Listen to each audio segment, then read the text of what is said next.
누가복음 3장 10절에서 20절까지 하겠습니다. 3장 10절에서 20절까지 같이 읽습니다. 무리가 물어 이르되 그러면 우리가 무엇을 하리이까? 대답하여 이르되 옷 두 벌 있는 자는 옷 없는 자에게 나눠줄 것이요 먹을 것이 있는 자도 그렇게 할 것이니라 하고 세리들도 세례를 받고자 하여 와서 이르되 선생이여 우리는 무엇을 하리이까 하며 이르되 부과된 것 외에는 거두지 말라 하고 군인들도 물어 이르되 우리는 무엇을 하리이까 하며 이르되 사람에게서 강탈하지 말며 거짓으로 고발하지 말고 받는 금리를 족한 줄로 알라 하니라.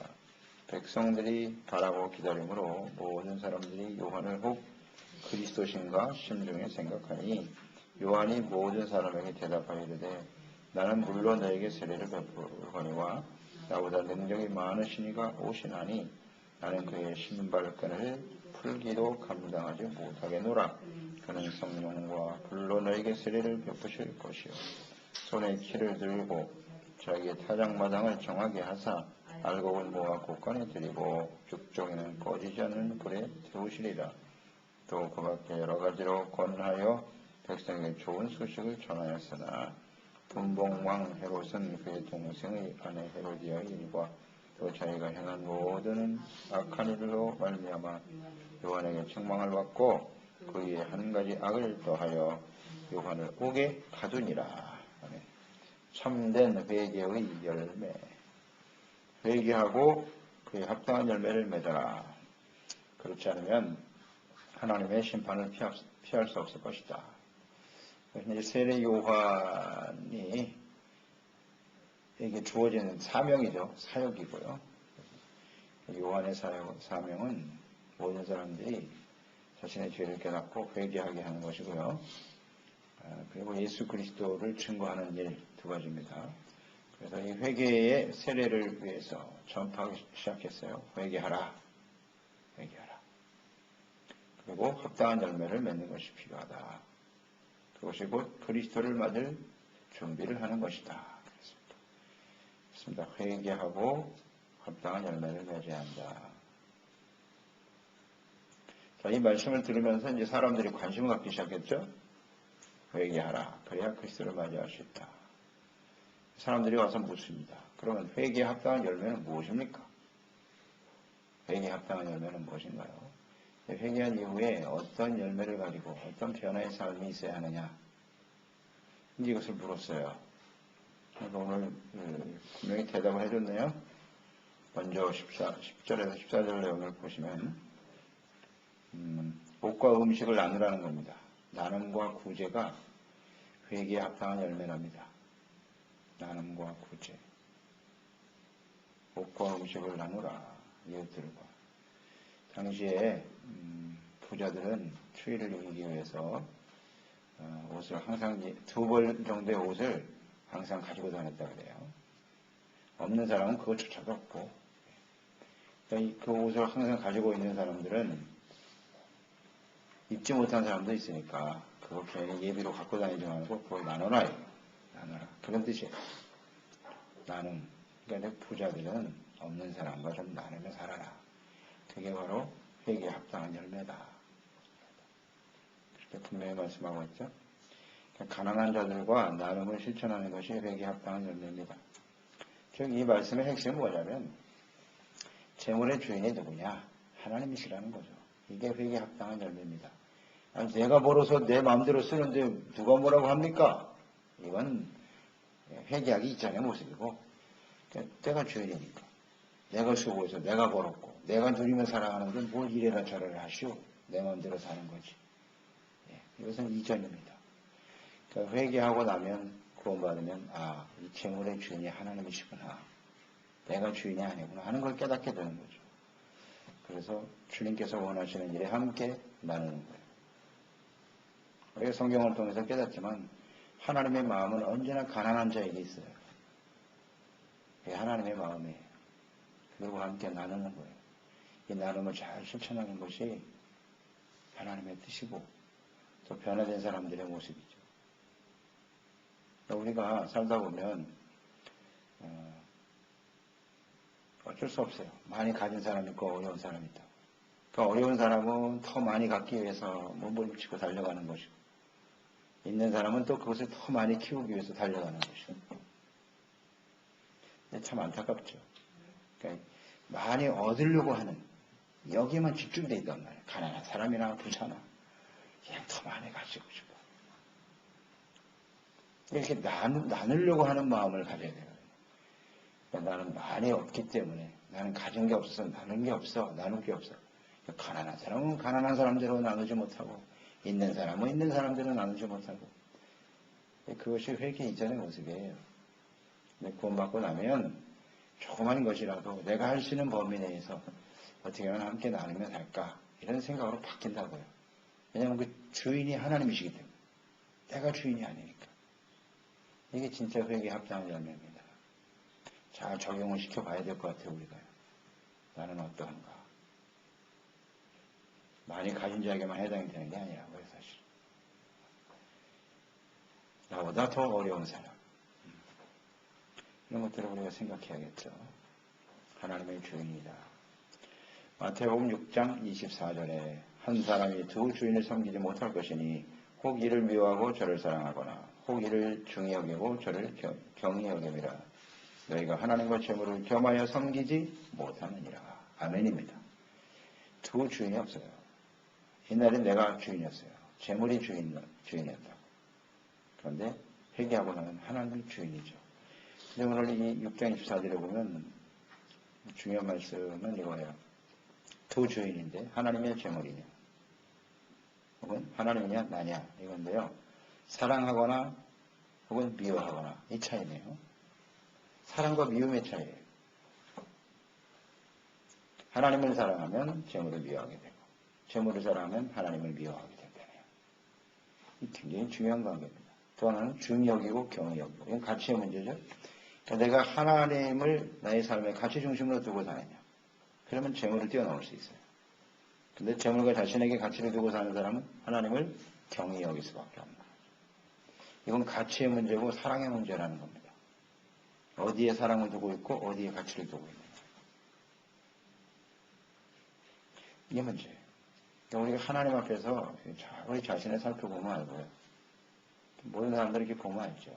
이 사람의 가치 기준은 뭔가. 이 사람은 무엇을 더 사랑하는 사람인가. 세상에서 그런 걸 기대하기는 참 어렵습니다. 그건 어려운 거고요. 우리가 그리스도인으로서 회개한 자로서 나는 과연 어떤 변화의 모습을 갖고 살아가는가. 가치와 사랑의 문제입니다. 그 중심을 하나님께 두고 있는가 아닌가의 문제예요. 그렇지 않다면 우리는 입으로는 주여 주여 하지만 여전히 변화되지 못한 우리의 모습이라고 볼 수 있겠죠. 합당한 열매가 아니죠. 아무리 세례를 받았다고 하죠. 침례를 받았어도 여전히 내가 삶의 중심에 있다면 합당한 열매가 볼 수 없습니다. 그래서 나를 위한 삶이 아니라 하나님과 이웃을 위한 삶으로 주인이 바뀌는 거죠. 종이 되는 거예요. 주인이었던 사람이 갑자기 종이 되는 거죠. 쉽지 않죠. 우리 사람들은 변화되지 못한 사람들, 예수 믿기 전에는 누구나 다 주인 되게 원해요. 주인 노릇하고 사람들한테 군림하고 말이죠. 인정받고 큰 소리 치고 이렇게 살고 싶어 하지 종으로 섬겨라. 안 좋아요. 우리는 예수 믿고 구원받는 회개 합당한 열매는 항상 종된 마음으로 사는 것이다. 이렇게 되어 있습니다. 그 다음에 이제 세리들이 나왔습니다. 세리들이 우리는 어떻게 해야 될까요? 그럼 뭐라고 말씀하셨냐면 정해진 세금 이외에 더 맞지 말아라. 세리들의 문제점이 바로 이거죠. 더 많은 세금을 징수했죠. 그리고 나라에 내고 나머지 자기가 착복하고 이런 일은 지금도 계속되고 있죠. 지금도 계속 사람이 회개하지 않은 사람은 이걸 욕심을 뛰어넘기가 어렵습니다. 아니 불가능합니다. 예수 그리스도가 우리 가운데 역사하시고 말씀의 역사하시고 성령의 역사하시지 않으면요 절대 이 유혹을 뿌리칠 수가 없어요. 그러니까 이 세리들에게 주는 메시지는 정직하라는 거죠. 정직하게 해라. 법에서 정한 대로 하면 됩니다. 더 이상을 받지 마라. 주어진 일에 충실하라는 얘기죠. 근데 이 말씀을 보면 세리를 그만둬라. 그렇게 말씀하진 않았어요. 그만두는 건 아니고요. 자신에게 주어진 일에 대해서 공정하고 정직하게 행해야 된다. 돈을 다루는 이 일이 가장 부패가 심한 거죠. 가장 여기서 우리가 자유로울 수 있을 것인가. 그런 문제거든요. 근데 실제로 세리장이 삭개오, 세리장이가 회개하는 모습이 나오잖아요. 그러니까 예수님을 만나고 나니까 그런 변화가 일어나더라고요, 실제로. 사례가 있지 않습니까? 세리장이가 예수님 만나고, 예수님이 그렇게 말씀하지도 않으셨는데, 예수님 만나고 나니까, 야, 제가 그동안에 사기치고, 사람들한테 세금 많이 거둔 거 다 토해내겠습니다. 4배로 갚고, 다 나눠주겠습니다. 그랬어요. 예수님 그렇게 하라고 하시지도 않았는데. 이게 진정한 회개예요. 예수 그리스도를 만나고 나면 어떤 것이 더 가치 있는가를 깨닫게 되니까요. 우리가 옛날에 그 돈이 가치 있다고 생각하니까 자꾸 이렇게 욕심을 부리는 거예요. 자꾸 쌓아놓으려고 하고. 근데 예수님 만나고 나면 아, 이거보다 더 가치 있는 것이 있구나. 돈을 사랑하면 일만하게 뿌리가 된다 그랬는데 돈을 사랑하는 게 아니라 하나님을 사랑하게 되고 하나님께 가치를 주는 사람으로 바뀌기 때문에 나눔이 가능해지는 거예요. 그렇겠죠? 그리고 정직하고 공정한 삶을 살게 되는 것이죠. 이런 분명한 이유가 있어야 돼요. 원인이 있어야 되는 거예요. 사랑과 가치가 하나님께 있지 않는 사람은요, 절대 이런 유혹에서 벗어나지 못합니다. 그건 안 돼요. 하나님이 없는 사람이 이런 걸 기대할 수는 없어요. 불가능해요. 우리가 의지로 되는 게 아니니까. 그래서 우리가 회개한다라고 하는 것은 이런 삶이 잘못된 것임을 인식하고 이게 악이다. 이게 죄구나. 근데 대부분 이런 것들이 세상에서는 관행이잖아요. 관행이기 때문에 그걸 죄라고 생각하지 않아요. 모든 사람이 다 그렇게 생각하고 있고 그게 맞다고 생각한다고요. 참 안타깝죠. 그런 세상에 우리가 살아가고 있다는 게 안타까운 일인데 그래서 우리가 빛이라고 하는 것은 그리스도인이 되었다라고 하는 것은 뭔가 여기의 삶에 구체적인 변화를 보여줘야 되는 거죠. 보여줘야 돼요. 이게 진짜 회개한 사람입니다. 공정하고 정직하게 해야 된다. 잠언서 11장 1절. 속이는 저울은 여호와께서 미워하십니다. 공평한 주는 그가 기뻐하시느니라. 주기를 이용해서 자신의 욕심을 채우려고 하는 것, 이건 악입니다. 하나님이 미워하십니다. 하나님이 미워하면 그걸로 끝이에요. 하나님 미워하시면 남은 게 하나님 심판받게 됐습니까? 이게 언제나 그래요. 우리 그리스도인들의 삶도 그렇고 세상이 너무 악이 가득하니까 이런 악한 것에 대해서 막 때로는 안타까움이 생기죠.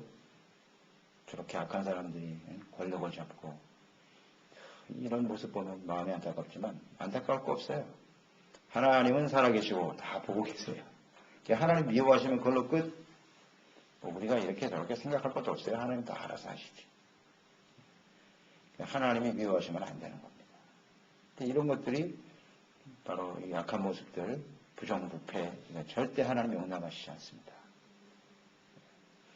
이 주님께서 회개 합당한 열매, 바로 이런 거죠. 이것을 우리가 세상에 살고 있으니까 이 부분에 대한 어떤 분명한 변화가 있어야 된다. 그 다음에 이제 군인들이 나왔어요. 군인들이 물었습니다. 그럼 우리가 맺어도 회개 합당한 열매는 뭡니까? 그러니까 권력을 이용해서 부당한 방법으로 그 힘을 사용해서 이익을 챙기지 말라는 겁니다. 남의 것을 강탈하지 마라. 군인은 힘이 있잖아요. 총칼을 들고 말이죠. 힘없는 사람을 강탈하면 빼앗습니다. 강제로. 또 무고한 사람을 거짓으로 고소합니다. 그렇죠. 권력을 잡은 사람이 멀쩡한 사람도 걸면 다 걸리는 거예요. 그래서 다 고소시키잖아요. 재판부도 다 그냥 권력이 시킨 대로 하는 거 아니에요. 죄 없는 사람도 죄인 만들고 말이죠. 이런 게 이 악한 일이거든요. 이거는. 그래서 강탈하고 힘없는 사람 거짓으로 해서 자신들의 사리사욕을 채우고 이익을 얻으려고 하는 권력 남용이죠. 이게 악입니다. 이걸 회개하라. 그러면서 뭐라 그랬어요? 자기가 받는 봉급으로 만족하며 살아라. 결국 다 욕심이죠. 권력을 잡으려고 하는 이유가 뭐예요? 다 욕심 때문이죠. 정말 국민을 잘 살게 하고 그렇게 하면 그런 사람이 있으면 얼마나 좋아. 근데 이게 참 거듭나지 않은 사람은 이런 걸 기대하기는 어렵습니다. 참 어렵죠. 그게 이제 안타까운 일인데 그래도 우리 그리스도인들은 예수 믿고 구원받은 사람들이니까 이런 변화된 모습을 반드시 보여야죠. 자, 에베소서 6장 9절. 상전들아 너희도 그들에게 이와 같이 하고 위협을 그쳐라. 이는 그들과 너희 상전이 하늘에 계시다. 하나님께서는 외모로 사람을 보시는 것이 아니라 중심을 보시는 분이다. 이렇게 분명히 말씀하고 계시죠. 이 세 가지의 언급이 이거 뭐 정리를 해보면 그렇습니다. 회개에 합당한 열매는 뭐냐? 자기 자신을 위한 삶이 아니라 이제 하나님과 이웃을 위한 삶으로의 변화. 그렇게 정리가 되겠죠? 욕심에 이끌려 사는 인생이 아니고 하나님의 뜻을 이루고자 하는 그런 간절한 마음으로의 변화. 그러니까 하나님을 위해서 살아간다고 하는 것은 하나님의 뜻을 잘 알아야 되는 것이고, 그러니까 주님의 말씀을 늘 가까이 하고 말씀으로 비춰보는 거예요. 나의 생각이 중요한 게 아니고 하나님의 말씀에 비춰볼 때 어떤 것이 옳은가. 그래서 늘 살피면서 자신의 마음속에 있는 이런 욕심을 잘 제거하고 다스리고 의롭고 바르게 살아가고자 하는 간절한 열망이 있는 사람들, 이런 사람들이 회개한 사람들이겠죠. 이게 회개에 합당한 열매, 굉장히 중요한 말씀입니다. 이런 회개에 합당한 열매를 맺도록 우리는 끊임없이 기도하고 성령의 도우심을 구하고 하나님의 말씀 앞에서 자기를 쳐서 복종시키는 작업이 계속돼야죠. 이런 작업이 없으면 입으로는 주여 주여 하죠. 전혀 그런 열매가 없는 거죠. 그래서 오늘날 교회와 그리스도인들이 손가락질 당하고 욕을 먹는 이유는 끊임없이 회개했다고 말하지만 열매가 없어요. 사람이 봐도 없으니 하나님 보셨을 때 어떻겠어요? 욕심이 가득하고 여전히 자기 중심적이고 그런 모습을 가지고는 주님 앞에 설 수가 없어요. 도끼가 놓여있다. 하나님의 심판을 피할 길이 없다. 그런 변화가 없는 잎사귀만 무성하고 열매가 없는 유대인들, 하나님의 백성들, 그리스도인들을 향해서 주님께서 독사의 자식들아 그렇게 말씀하시는 거예요. 너희는 하나님의 자녀가 아니다. 바리새인들 얼마나 하나님의 자녀입니까? 대제사장들 평생을 하나님을 믿고 말씀을 가르치고 대단한 위치에 있다고 생각했지. 독사의 자식이라. 이런 주님의 말씀을 좀 우리가 잘 귀담아 듣고 주님의 말씀 앞에서 나는 어떤 모습인가. 회개의 입으로만 하는 게 아니라 이런 구체적인 삶의 변화가 나타날 수 있도록 도우심을 구하는 사람들이 되어야겠지요. 자, 이렇게 하나님의 말씀을 전할 때 아주 일목요연하게 확실하게 정리가 되어 있네요. 회개에 합당한 열매. 누가복음 3장 10절 14절 정확하게 정리가 되어 있습니다. 그 안에 다 들어있어요. 이건 다 적용이 되는 겁니다. 욕심, 이 같은 죄악의 뿌리예요. 욕심과 교만. 교만이 자기중심이라고 했죠. 자기 자신, 자기중심의 교만이고 욕심인데 이것이 죄악의 본질이죠. 이것이 근본적으로 변화가 일어나야 되는 겁니다. 15절 이하에 보면 사람들이 이 소리를 듣고 야 그러면 당신이 혹시 그리스도가 아니에요? 사람들이 관심을 갖기 시작했어요. 그리스도가 아닙니까? 그럴 때 그는 자신의 그리스도가 아니라는 사실을 분명히 밝히죠. 그리스도와 자신의 차이를 설명합니다. 16절에 능력의 차이를 설명합니다. 또 사역의 차이를 설명하고 있습니다. 나는 그리스도가 아닙니다. 그리스도는 나보다 능력이 훨씬 더 많으신 분입니다. 그래서 그 능력의 차이가 어느 정도냐면 나는 그의 신발끈을 풀기도 감당하지 못할 사람입니다. 신발끈을 푸는 사람은 종입니다. 종이고 주인이죠. 종은 주인의 신발의 끈을 푸는 사람인데 나는 그 정도 위치도 안 된다는 거예요. 엄청난 차이죠. 만왕의 왕이신 하나님의 아들이신 그리스도 앞에 나는 종만도 못하는 인생이다. 이걸 분명히 알고 있네요. 자기 정체성. 사람들로부터 그리스도가 아닌가 이렇게 추앙을 받고 대단한 인기를 누렸죠. 사실은 세례요한. 헤롯 왕까지도 당시에 최대 권력자인 헤롯 왕까지도 막 마음이 흔들릴 정도였으니까 수많은 사람들의 영향을 미치는 강력한 지도력을 가진 사람으로 떠올랐죠. 그런데 자신은 아니다. 그리스도를 증거해야 된다라고 하는 자신의 사명, 정체성에 충실한 사람이죠. 세례요한. 그래서 우리는 언제나 우리가 그리스도인이라는 사실, 이 정체성을 잊지 말고요. 우리는 언제나 그리스도를 섬기는 종이에요. 종된 마음을 잊지 말고 어떤 위치에 있든지 오직 그리스도만을 높이고 그리스도만을 증거하는 그런 삶이 되어야겠죠. 그리고 능력의 차이는 나는 지금 물로 세례를 주는데 예수님이 오시면 성령과 불로 너에게 세례를 베푸실 것이다. 이렇게 말씀하셨네요. 그 세례는 물 세례가 있고 성령 세례가 있는 거예요. 예수님이 직접 이렇게 말씀하셨죠. 사도행전 1장 부활 승천하시면서도 말씀하시고요. 너희가 예루살렘을 떠나지 말고 하나님 아버지 약속하신 것을 기다려라. 너희는 몇 날이 못되어 성령으로 세례를 받으리라. 성령 세례가 있고 물 세례가 있어요. 물 세례는 회개하는 겁니다. 그리고 자신의 죄를 고백하고 이제 내가 그리스도인으로 살겠습니다. 즉 자기를 위한 나만을 위한 삶을 버리고 이제는 하나님과 주님을 위해서 살아가겠습니다. 결단이죠. 이 물 세례는 이제 시작이에요. 그리스도인으로의 삶으로 시작하는 것이고 성령 세례는 물 세례 받은 사람에게 성령이 임합니다. 예수님 보세요. 물 세례 받고 침례 받고 나오실 때 하늘에서 성령이 맺죠. 물 세례가 먼저 그 다음에 성령 세례. 물 세례라고 하는 것은 물론 의식의 차이는 아닌데요. 그 내용이 중요하단 말이에요. 회개하고 돌이킨 사람에게 성령이 임합니다. 물론 성령께서 감동을 해주셔야 죄도 깨닫고 돌이키게 되는 것이지만 그러니까 진심으로 회개하지 않은 사람에게는 성령의 역사가 임할 수가 없겠죠. 그 성령 세례는 주님이 주시는 거다. 예수님께서 성령으로 충만하게 하셔서 그리스도인답게 살아가는 거죠. 그리스도인의 정체성을 가지고 하나님의 뜻대로 바르게 살게 하는 것이 성령의 역사입니다. 이것이 이제 사도행전 2장에서 성취됐죠? 성취됐습니다. 실제로 제자들에게 성령이 임했고 오늘날 우리에게도 성령이 임하시고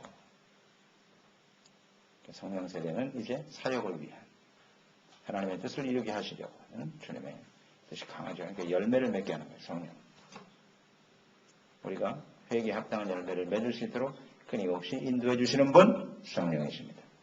그러니까 성령 충만하지 않으면 계속 그리스도인으로서 살아가기가 매우 어렵죠. 우리가 증인 아닙니까? 구원받은 이후에도 얼마나 어이없는 짓을 많이 하는지. 우리 그래요. 저 자신도 마찬가지죠. 끊임없이 하나님의 성령의 인도하심을 받는 것이 매우 필요하다. 또 하나는 불로 세례를 베푸신다. 불이라는 표현을 쓰셨네요. 이 불은 무엇과 관련이 있는 거냐면 17절에 연결이 되네요. 손에 키를 들고 자기의 타작마당을 정하게 하시고 알곡은 모아 곳간에 드리고 죽정이는 꺼지지 않는 불에 태우시리라. 예수님의 사역은 이렇게 심판하시는 거예요. 다시 오실 그리스도 첫 번째 초림하신 예수님은 구원을 위해서 오셨고 우리에게 회개하라 천국이 가까웠다. 회개하고 천국의 길을 열어놓으시고 다시 오실 그리스도는 이제 알곡과 쭉정이를 구분하기 위해서 오시는 것입니다. 근데 그 불이 성령과 불이 굉장히 중요한 관련이 있단 말이에요. 그러니까 회개에 합당한 열매를 맺고 하나님이 기뻐하시는 그리스도인답게 살아가는 사람들에게는 알곡으로 하나님 앞에 서게 될 것이고 그렇지 않으면 불 속에 던져진다. 그러니까 알곡이 되게 하는 것, 회개에 합당한 열매를 맺는 것이고 알곡이잖아요. 이 알곡이 되게 하시는 역사가 바로 성령의 역사입니다. 성령님이 그렇게 하시는 거예요. 이 성령에 대해서 모르면요, 이거 우리 신앙생활은 굉장히 어렵습니다. 성령님에 대해서 제대로 인식하지 못하고 있는 참 어려워요. 바른 신앙생활을 할 수가 없습니다. 그래서 요즘은 이제 좀 많이 교회들이 깨어 있는데요. 성령의 은사나 또 성령의 충만함과 성령 세례에 대해서 관심이 많지만 이 성령에 대해서 아직도 부정적인 생각을 갖고 있는 교회와 종들이 많아요. 본인이 경험이 없으니까. 성령이 없는 신앙생활이 가능한가? 불가능합니다. 예수님께서도 그것을 강력하게 명령하셨고 성령 받아야 된다고. 그래요.